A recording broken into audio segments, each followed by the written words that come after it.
42 years for me to finally say and believe that that I'm doing something kind of cool. I'm doing something dope.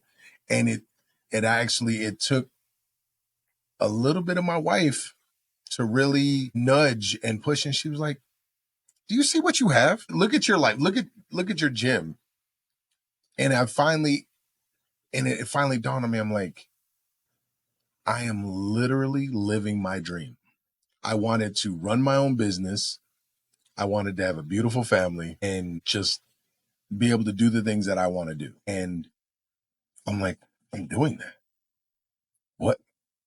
Why am I so upset? Why am I so mad? Why am I so stressed? Why am I so like? Why aren't I in? Because we don't realize and I'd say this about recovery is like it's like a gate, that you do all this work and all this. I know I need this. I've had an intervention. I went to treatment, and you get right up to that gate, and you're like, you stop.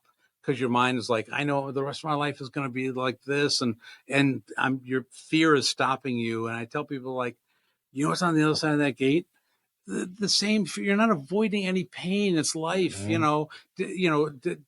my life all of a sudden become happier? No. Did I all of a sudden have no financial stress? No. Those things happen over there. But what I had to acknowledge that once I went through that gate, life was getting better, and it was never going to get better over there. I have to acknowledge that life is getting better, and just, pump the brakes and just, acknowledge and be grateful for those moments. Yep. And even though my mind is like, but I want this, it's like, you may get that, you may not, but if your life is getting better, you're going to get something from that effort. And it's hard. It's to remind ourselves of that.